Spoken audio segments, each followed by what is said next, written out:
Welcome to the Daily Freedomist Show, featuring Paul Gordon Collier, that's me. This is for April 8th, 2020. You can go to Freedomist.com and you can get a glimpse at all the stories that we are going to talk about today on the Daily Freedomist. And you can go to, if you go to Freedomist.com and you go to the upper right corner here, and you click on NewsWatch page, it will take you to essentially, it's a news at a glance place. This is where you can view the news that matters to a Freedomist at a glance at freedomist.com/NW. Be sure you bookmark this page because this page is updated, throughout the day. So without further ado, ladies and gentlemen, let's get ready for the show.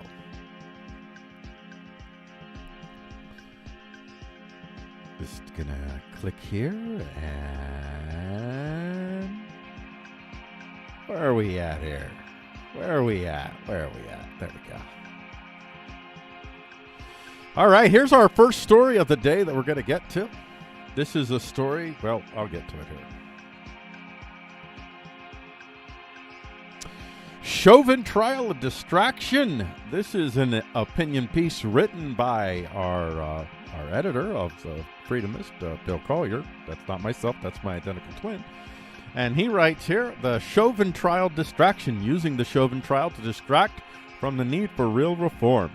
Derek Chauvin may be acquitted not because of racism or anything nefarious on the part of the jury. He may be acquitted because the prosecution overcharged, didn't include lesser charges, and has grossly mishandled the case. The upcoming riots will be insane, and you can bet the feds will go after Chauvin for civil rights violations in this case. I think both Bill and I would agree with Bill. We would be for that in general. Yeah, in this case.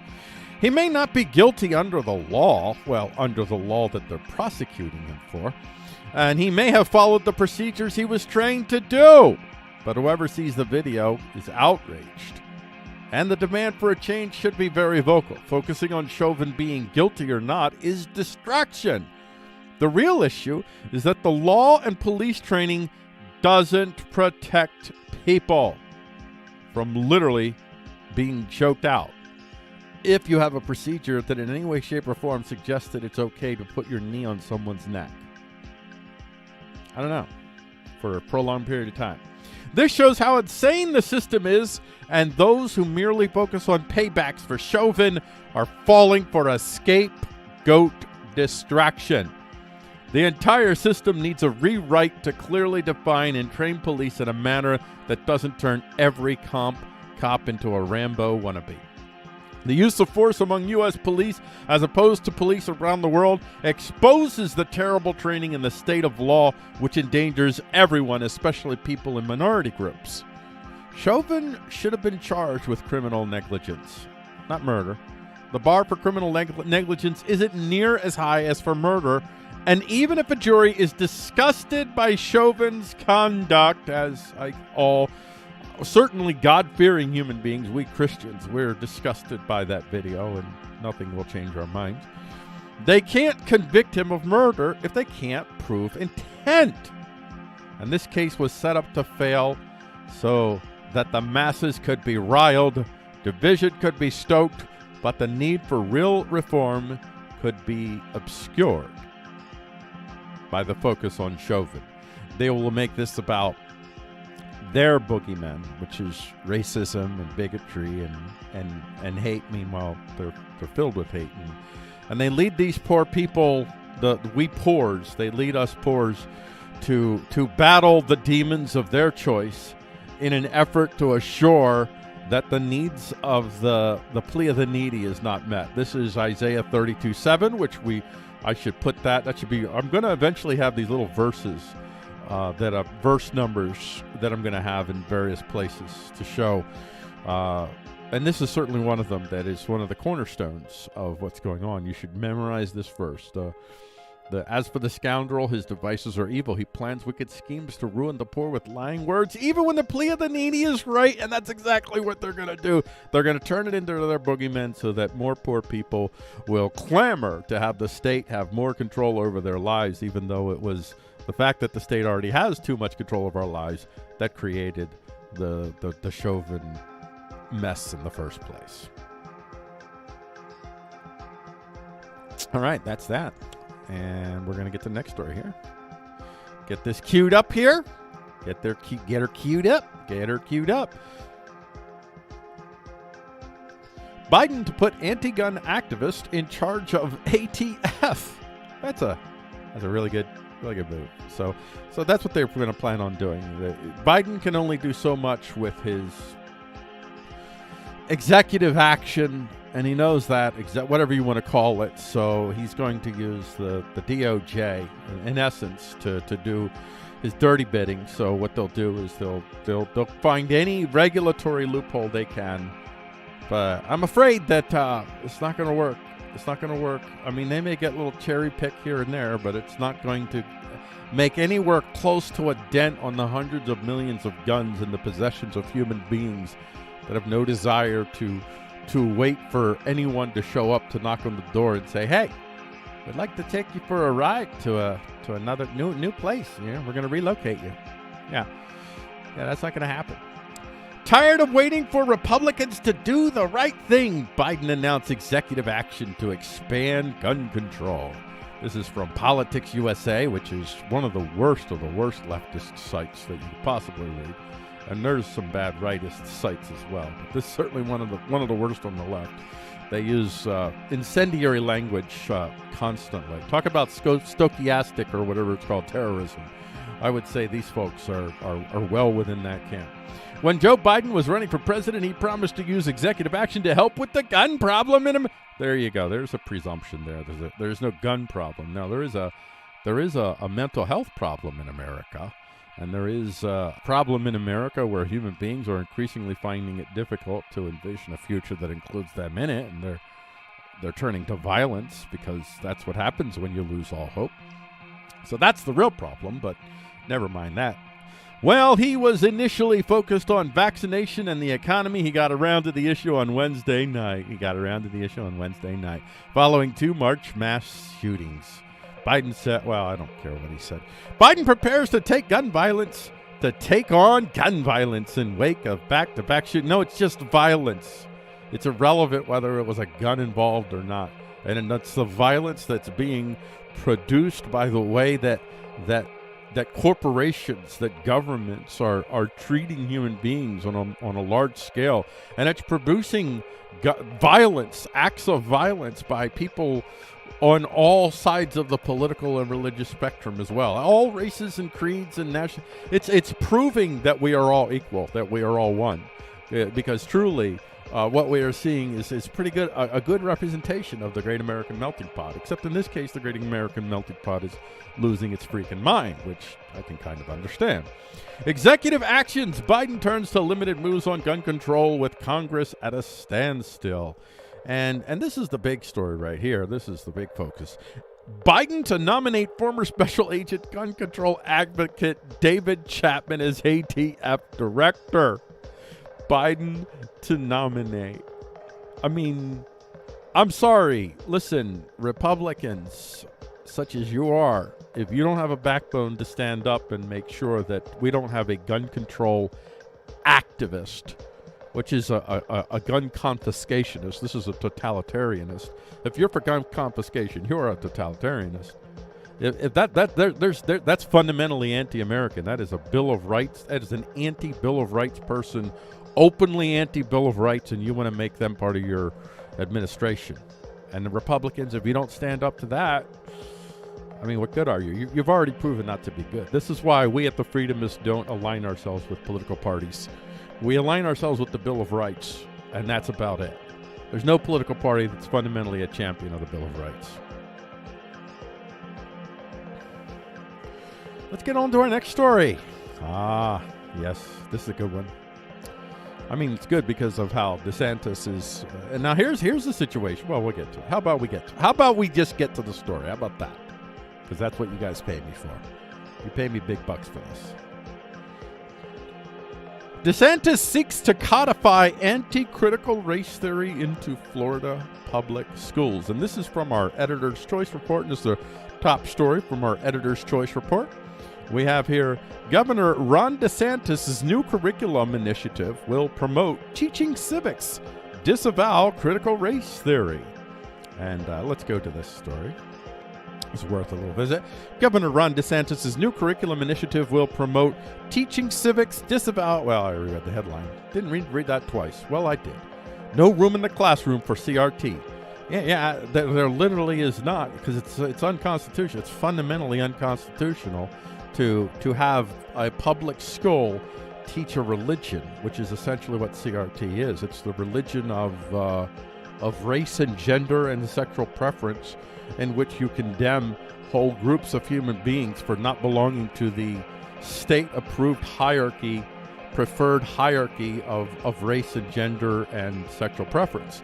It's a curriculum that tells white children and black children that, well, in the case of the white children, that their parents are devils that murdered the world, and it tells black children that their parents are weak human beings who need white saviors to protect them from white devils. They create what is an Egyptian, a late Egyptian god, somewhere around maybe the turn of the first millennium, 0 AD, somewhere around there, is the emergence of a god called Abraxas. And Abraxas encompassed both good and evil. And this is why I always refer to CRT as basically it's a dialectical white supremacism. And it's dialectical white supremacism in which the white gets to play both the devil and the god at the same time. It's pretty invidious. Now, what does Google News think of all this? Well, we have this gentleman right here, guest opinion from News Press. Ron DeSantis knows things. Critical race theory isn't one of them. Listen, if you're going to tell white children and black children that whiteness is a thing, that whiteness describes the evil of a race that dominated the world and slaughtered the world, that is all you need to know about critical race theory. Because I tell you, this is how you know critical race theory is dialectical white supremacism, and it's very simple. You see, if you really are just simply trying to meet the plea of the needy, to quote again Isaiah 32:7, the plea of the needy is even the scoundrel plans on ruining the plea of the needy, even when the plea of the needy is right. All you have to do is you can talk about majorityism. Majorityism is a real phenomenon in humanity. Wherever there's a majority of humans and they can identify one another in some way, they tend to become very cliquish. The word shibboleth. The word shibboleth comes from it's from the Bible, and I can't remember the specifics, but basically there's a group of people on one side of the Jordan that knew how to say the word shibboleth, and there's a group of people on the other side of the Jordan that didn't know how to use the word shibboleth. So how they check to see whether someone is in their group is they ask them to say the word shibboleth. That was the way that they could identify the difference, so that they could apply their hegemonic whatever over one or the other. That's human nature. It's not good. It's not a good part of human nature. It's something we need to overcome as humanity. So if you really were looking for equality, you would speak about it within the framework of majorityism, not whiteness. You're clearly not trying for justice. You're trying to perpetuate the violence. You're trying to perpetuate the divisions between we the poors.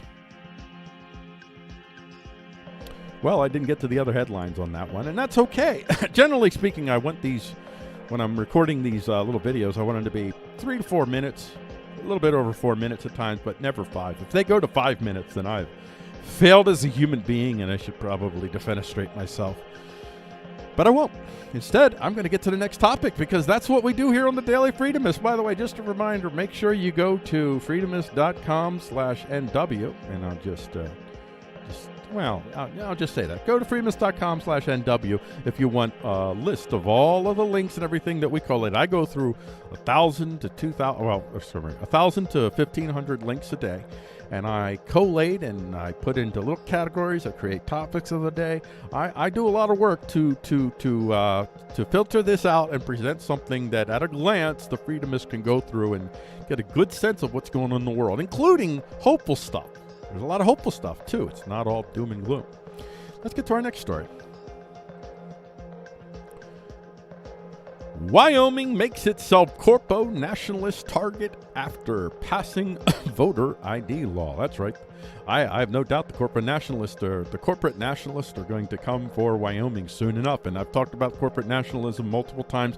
Corporate nationalism, these are these giant mega corporations with international powers and interests that have no allegiance to any one nation state, that view themselves as a nation state in and of themselves. And nation states are just coming to terms with having to deal with these phenomena within their own lands. And well, there's going to be push-up back on that end, but never mind that. Let's just stick to this story to start off with.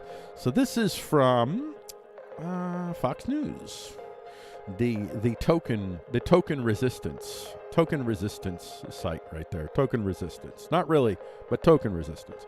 It gives people some sense of hope that they have a voice when they really don't. Well, they do, but not in any mainstream media, certainly not in Fox News. Wyoming governor signs bill requiring voter ID at polls. Wyoming Governor Mark Gordon signed a bill into law Tuesday that will require residents to show some form of identification when voting in person in the next election. While some state Democrats criticize the bill as voter oppression. You think how racist this is. This is such racism right here. It's this notion that somehow human beings are not capable in this age, in this day and time, of getting voter ID.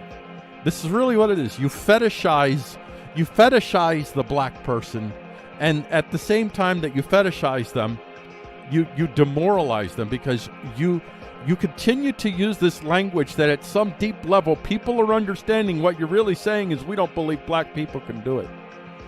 It's pretty invidious, and I think more and more people that happen to be born black are starting to figure out just how patronizing the whole affair is.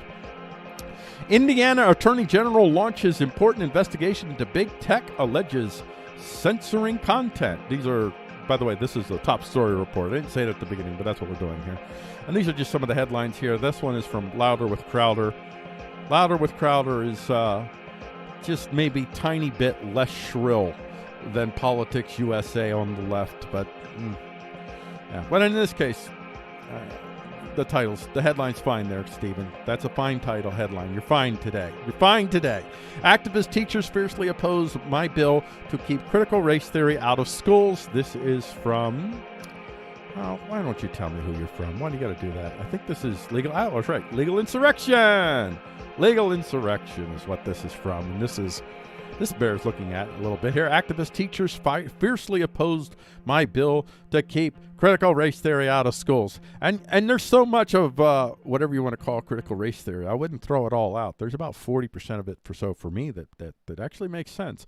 But it's the framing. Often it's the framing, and I'll speak about this over and over again. You don't tell children that there's a thing called whiteness that is evil. And think in any way, shape, or form that you're not going to create a disaster, a violent disaster amongst children, a debilitating, demoralizing, violent consequence of placing into the hearts and minds of innocent children this, first of all, this notion of generational sin. I mean, that is Old Testament stuff.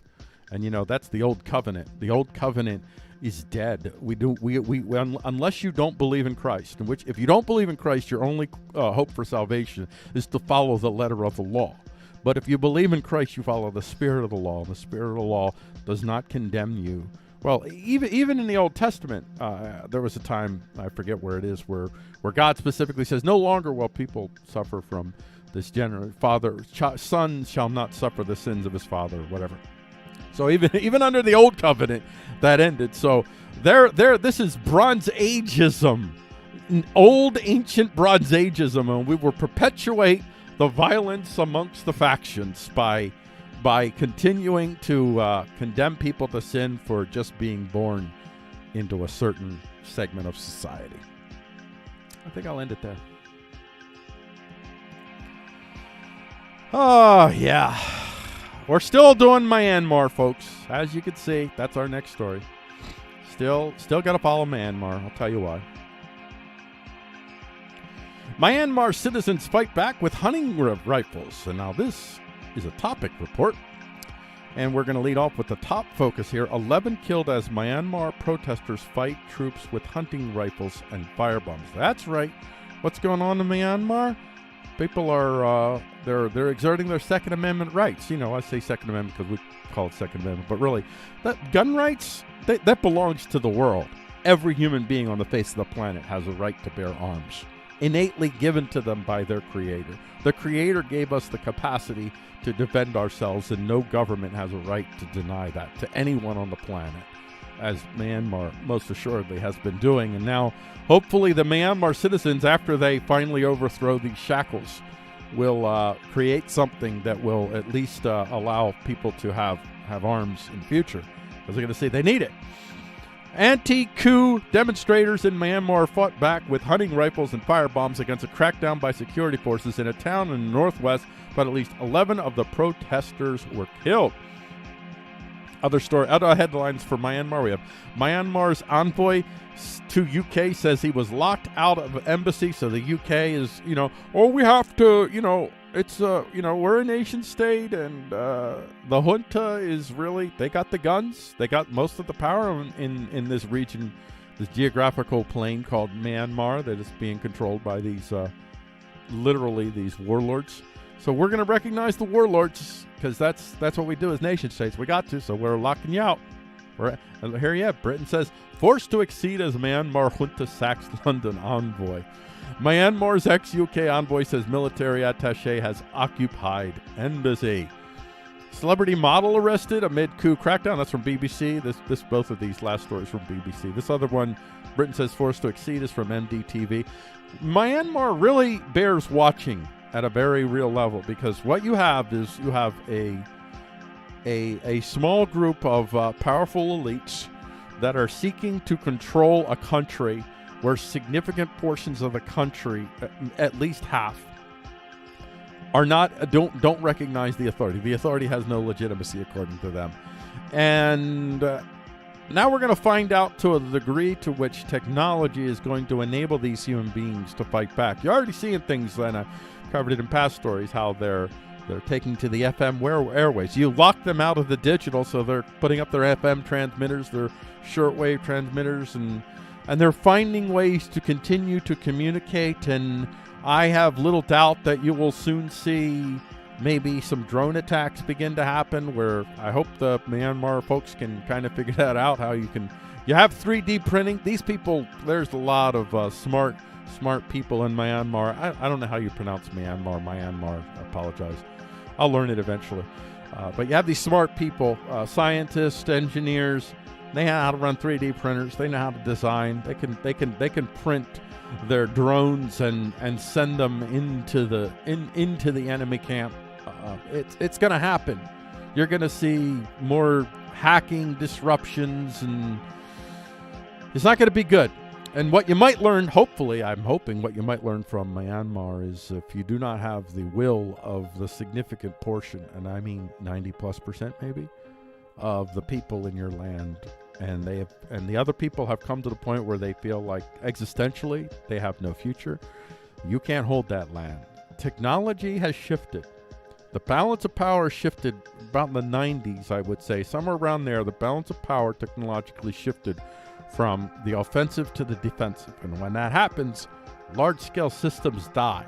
But before they do, they lock down control. If you want to look at an example, study the fall of, I'll call it Catholic Europe, what we call Christendom, but it's really Catholic Christendom. And I'm not saying anything against Catholics. I'm talking about Catholic Christendom in the Middle Ages. Catholic Christendom, as they lost the ability to consolidate power, what happened was they clamped down. They tried to clamp down more and more to try to control the people, and it didn't happen. And so you had a period of time where you had small kingdoms, and then when the balance of power shifted with the rise of guns, the efficient rise of guns, then the large-scale systems returned, and that balance of power is now in the favor of defensive. So keep your eye on Myanmar. We're going to find out just how true I am in my assumptions. Well, that almost went to 5 minutes. And that is a mistake. I hope you didn't hear that. I had to tilt the microphone away so you didn't hear that that clearing of the throat. Got a little bit of a... Actually, I record this in my mom's basement, so not really in my mom's basement. I own this home, but it's funny if it is my mom's basement. And a little bit musty down here right now. A little bit high humidity or something. I don't know what's going on. So let's get to our next story.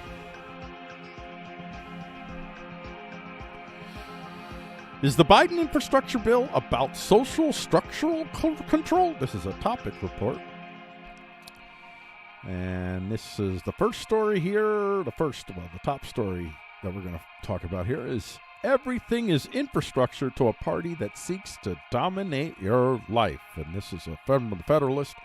I didn't write that headline, but I got to say that's a really, really excellent headline. That pretty much says it all. And this is written by Gabe Kaminsky. Gabe, I don't know if you wrote the title, but if you did, good job, sir. Good job. Whoever wrote the title, that really encapsulated exactly what's going on here. The Biden administration unveiled a roughly $2.25 trillion infrastructure plan in Pittsburgh last week, dubbed the American Jobs Plan. The initiative would run for 8 years and allocate yet more money the U.S. government does not have to expand the role of government at the expense of the American people. And really at the expense of anybody who values any type of self and local autonomy. Senator Kirsten Gillibrand, who dropped out of the 2020 presidential race after polling less than 1%, I gotta add that little dig in there, tweeted her delusions about what constitutes infrastructure. Paid leave is infrastructure. Child care is infrastructure. Caregiving is infrastructure. This is the kind of post-structuralist world in which they post-structuralize everyone else out of existence. Meanwhile, they continue to act as if you can actually see structuralism. Structuralism is it comes from, well, abbreviated version here, probably poorly. Language theory, in essence, that language is really to be understood within the structure of the whole. And the lung is the structure and parole is the individual expression. In order to understand parole, you have to understand lung. And so it gave this notion of understanding the world means you have to understand it structurally. And now initially the structuralists were more about the here and the now structure, like the context of the time in front of us. Post-structuralists come along and they say basically it's everything. Everything is interconnected. All of history is connected, and you have to consider all of it. And then Derrida says, that's all true, but if you do that, you end up with nothing. You can't really communicate effectively. Everything is unfathomable, unknowable. But they'll do that nihilistic aspect of post-structuralism to attack whatever it is that they want to replace. Meanwhile, they'll act more like structuralist in the sense that they'll give you the delusion that somehow they can understand how it's all interconnected. So if everything is interconnected, then everything is infrastructure. And so from a political perspective, that means everything's fair game. Look at, if everything is infrastructure, then we have a little provision there about, what is it, the Commerce Clause? That Commerce Clause has already been blown open over and over and over again. Now the Commerce Clause means everything is on the table. Everything is infrastructure. Everything is connected to the good of the whole, the well-being, whatever expression you want to use. So that's essentially where they're coming from, and the quote-unquote justification that they're using. And there's no use to try to counter them with facts and logic and counter philosophies, their own post-structuralist philosophers that have argued from the beginning that if you try to artificially create non-unity, which is what they're trying for absolute diversity. The standard of absolute diversity is itself a unity, and it's a unity that you have to impose coercively, so you end up creating a totalitarian regime, which is a lot of post-structuralists themselves have warned about. But never mind that. They won't listen to that. What they will listen to, they won't listen to, but they'll just have to deal with it. They'll try and fail, is they'll listen to human beings that have the ability to grow their own food in their own homes. They'll listen to human beings that can say, when you say we're going to turn off the lights, that's fine, we got our own. When they say, well, we're going to take you off our platforms, that's fine, we got our own platforms. When you have the ability to pay yourselves between yourselves through cryptocurrency that can't be tracked, for instance, then they're going to have to suddenly play nice with you. Until then, it doesn't really matter. You really can't call them hypocrites. They're not hypocrites. They're doing exactly what they do within the frame of their belief system, which is they're the angels, you're the demons. They have special Gnostic knowledge that they can't be held accountable by. Your system is unknowable and makes no sense, and it's fundamentally murdering people. There you go. There you go. Another one, almost 5 minutes. I gotta watch that, man. Gotta watch that. Let's see. How many stories have we done so far? 1, 2, 3, 4, 5, 6. This will be number 7. All right. I think we'll do this story. Well, let's see. Let's see real quick what we're going to do. We're going to do the Northern Ireland story. We're going to do the Biden-Taiwan story. Yeah, I'm not going to do that one.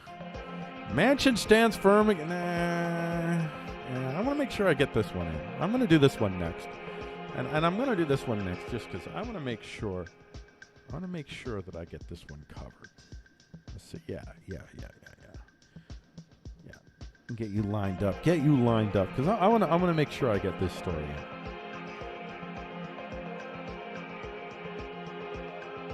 If the future is artificial intelligence, is it time to learn to build your own? This is the Freedom Headlines report. So what I'm going to do is I'm going to go over briefly the headlines here, and then I'm going to come back and I'm going to do a little commentary on this. So our top story here is, so you want to use AI. Do you build it or do you buy? This is from readwrite.com. Now, I picked this story really because of the thought that it triggered. I mean, it's not necessarily, well, I think it's important for you to note that you can actually build your own AI as opposed to buying your AI. But this story is about what businesses should do. What's more practical for a business to do this? The old problem. Do we do it in-house, or is it cheaper and more effective for us to basically farm it out to others? So the following is adapted from my new book, Real World AI. This is from Wilson Pang.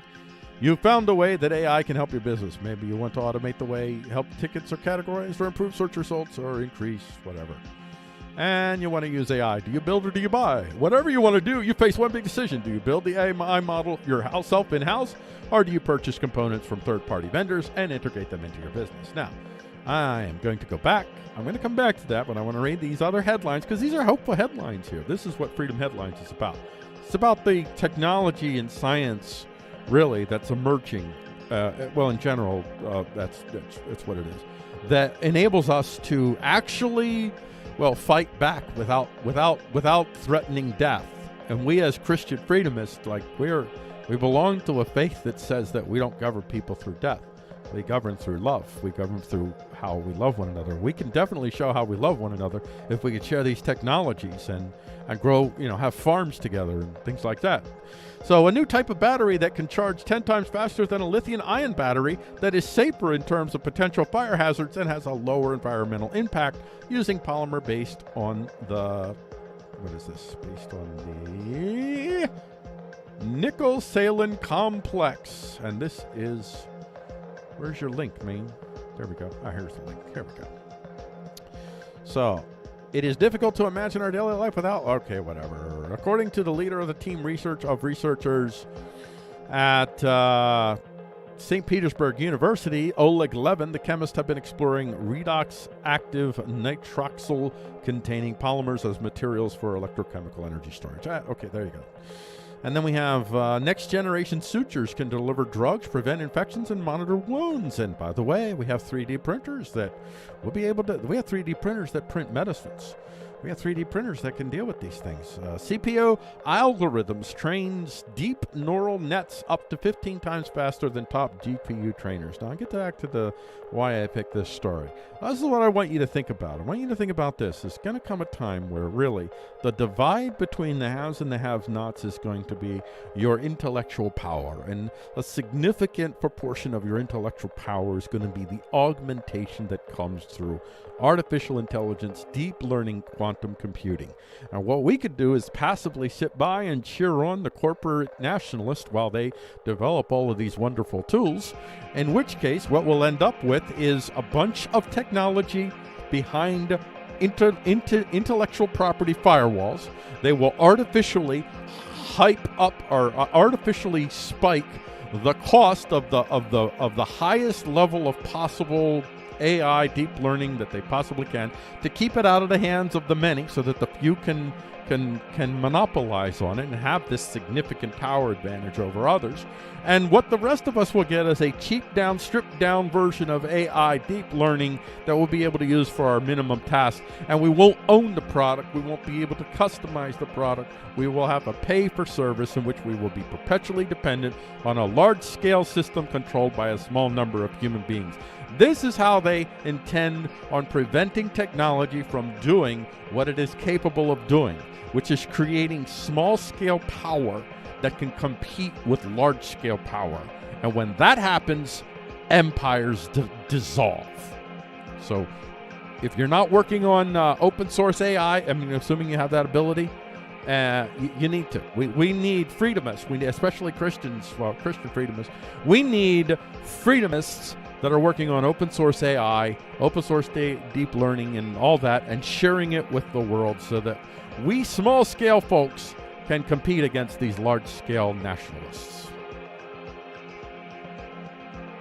All right, let's get to the next story here. What do I pick? Northern Ireland. Because I don't want to do all these stories. I got too many stories lined up here today. So I got Manchin, I got Northern Ireland, I got Biden, Northern Ireland. I think I'll do this. This is going to be our last story. I think we're going to do this one. This one bears paying attention to, I think. So we'll do this as our last story. Biden's Taiwan backing lacks fangs, critics say. This is our topic report.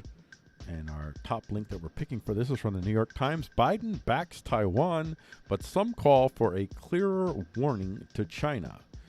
This is Michael Crowley, excerpt here. If anything can tip the global power struggle between China and the United States into an actual military conflict, come on. You know, this is so stupid.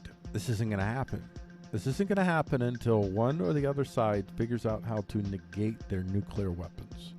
I want you to understand that these corporate nationalists and these nations, in the case of China, it's just nation-state nationalists. But in America, we're primarily driven by these. Well, right now, the corporate nationalists have all found a common enemy, which is the American people. But if and when they ever get rid of the power that the American people have to resist them, well, then you're going to start to see them fight amongst themselves, because none of these people wake up one and think they don't see a room full of people like themselves that are leading. That room only has them in it. So after I don't think they'll ever get to that point. But if they ever got to the point where they ended American resistance to their power, then they would turn on each other. But until then, these corporate nationalists are kind of working in concert with one another. And there's a love-hate relationship that they have with China, in that right now China is a useful ally because it enables them to gather resources outside of the lands that they were ostensibly originally created to serve. They don't serve the American people. They rely on foreign markets for the if they don't now, they're working towards it, for the vast majority of their capital power. So there's not going to be any military conflict between the United States and China anytime soon. And if China takes Taiwan, it'll be because the United States corporate nationalists got together and said, yeah, go ahead. But I don't know if they'll do that, because I think that, like I said, it's a love-hate relationship. They're waking up and they're like, China is a useful ally. But again, that room in which they're the leader, China's not in it in the end. And the same thing with China. They're working very much with the corporate nationalists in America because, well, that's useful. But when that's no longer useful, they're all looking to kill each other. They're all killers. Just remember that. They're all killers. Not going to be a military conflict between China and the United States unless and until you hear about technology that can quickly negate incoming threats of nuclear missiles. When that happens, then military conflict is very real. And there's a lot of people that would love a military conflict. There's a lot of people that could be very wealthy off of a military conflict. Plus, they'll be able to purge the land of useless mouths because of their automation that they believe will somehow inoculate them from basically accountability to the poor's. Taiwan's TSM denies Washington Post story about chips for Chinese military. Now, I'll tell you how the Chinese are going to take over Taiwan. And that is they're going to do what they did in Hong Kong, which is they're going to infiltrate Taiwan, and they're probably, well, they're already doing it, I'm absolutely sure. I mean, they've infiltrated the United States, and don't worry, the United States has done the same to other nation states. All nation states do this whenever they can.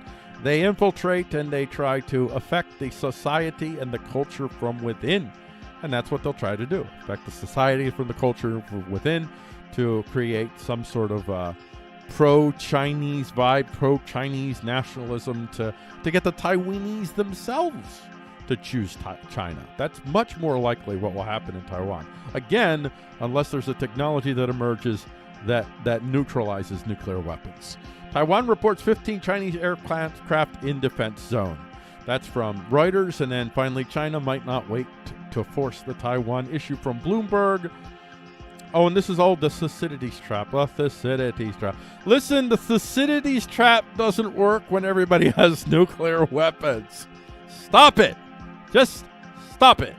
The reality of power. Think about things in terms of realities of power. Not in terms of morality, not in terms of what you think is logical or reasonable or whether this country is on the justice side or that is. No, it's all about the reality of power. Because these professional psychopaths, I'll say, these professional state psychopaths, they don't operate within a framework of logic and reason that you understand, because their logic and reason is framed within them being the Almighty. I'll leave it at that for now. Alrighty, so there you go. I want to encourage you to go to Freedomist.com, because Freedomist.com is where it's at.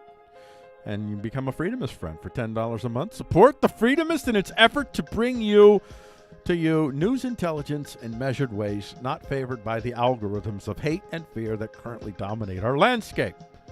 And then if you go there, you can click here to sign up, because you can click here to sign up. You click on that little thingy and it gets you to sign up. Whoa!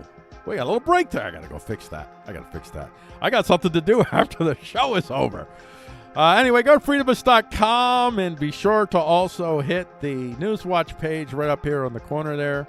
You hit that NewsWatch page and you can see at a glance. You can see all these stories at a glance. You can decide for a lot of these. You can just read the blurb, or you can click on the link, go to their stories, and investigate. And these days, you must go to multiple sources, because everybody's lying. Everybody is trying to create you rather than serve you. So you have to take from multiple sources to figure out fact from fiction, and think about things in the world in terms of reality of power. The reality of power, which is centered around the individuals that control the vast majority of lethal force in any given way. And with that, I think that I will sign off here. This is Paul Gordon Collier of the Daily Freedomist Show for Freedomist.com. I will be back tomorrow around the same time, we're going to leave this at around 12 o'clock. So sometimes it might be 15, 20 minutes before 12, sometimes 15, 20 minutes after 12, sometimes right at 12. But we're going to keep this